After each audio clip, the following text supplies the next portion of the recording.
आज महाराष्ट्र राज्य विशेष उपस्थित म्हणून माननीय नामदार श्री सतेज उर्फ बंटी डी पाटील पुनर्लेखन करण्याची कारवाई सुरू करण्यात आलेली आहे।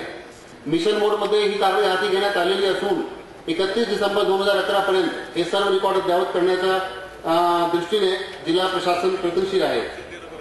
जिल्ह्यातील महसूल प्रशासन गतिमान करण्यासाठी जिल्हा ते तालुका स्तरापर्यंत व्हिडिओ कॉन्फरन्सिंगची व्यवस्था करण्यात आलेली आहे।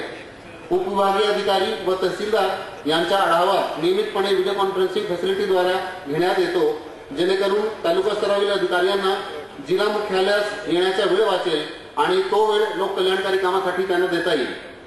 जिल्हाधिकारी कार्यालयाची इमारत ही जुनी झाल्यामुळे नवीन इमारतीच्या कामास मान्यता मिळालेली आहे। या नवीन इमारतीच्या भूमिपूजनाचा कार्यक्रम लवकरच मान्यवरांच्या हस्ते ठेवण्यात येणार आहे। नवीन इमारत ही आधुनिक व संपूर्णपणे संगणकीकृत असणार आहे। संगणकीकरणाच्या कामासाठी जिल्हा नियोजन व विकास समितीच्या वतीने माननीय जिल्हा नियोजन समितीचे पालकमंत्री यांनी 1 कोटी रुपयाची तरतूद या वर्षी बजेटमध्ये केलेली आहे। ही पाऊल म्हणून सर्व माननीय आमदार आणि माननीय खासदार यांचे आमदार निधी आणि खासदार निधीचे आलेले प्रस्तावाचा सद्यस्थिती पाहण्यासाठी सर्व माहिती लातूर जिल्ह्याची वेबसाईट www.latur.msc.in वर आम्ही अद्ययावत करून ठेवणार आहोत। आमचे अभियान आहे। लातूर जिल्ह्यामध्ये दिनांक 1 मे 2011 पासून सदर अभियान सुरू झालेले आहे।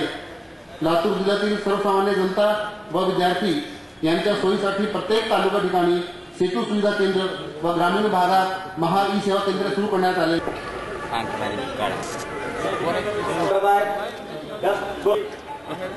केंद्रीय मंत्री महोदयांचा या ठिकाणी सत्कार करावा।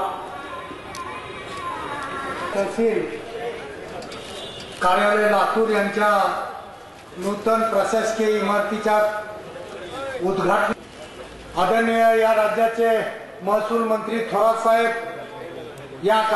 आदरणीय या जिल्ह्याचे पालकमंत्री पाटील साहेब, खासदार आदरणीय जयवंतरावजी आवळे साहेब, प्रमुख पाहुणे आदरणीय राज्याचे युवकाचे नेते भैया साहेब, आदरणीय महसूल वसूल करण्यासाठी पण त्याचं खूप मोठं असं विस्तारित काम त्याच्यानंतर जिल्हा म्हणजे कलेक्टर साहेबाच्या अंडर हे सगळं काम चालू झालं आणि त्या माध्यमातून ग्रामीण भागाच्या विकासाच्या ज्या योजना आहेत या तहसील असेल, जिल्हाधिकारी कार्यालय असेल, काही दिवस जिल्हा परिषद सुद्धा या कलेक्टर साहेबाच्या अंडर होत्या। हे सगळं काम एक चांगल्या पद्धतीनं व्हावं आणि अशा पद्धतीच्या कामामध्ये इमारती चांगल्या असाव्या। आज ग्रामीण भागातल्या तळा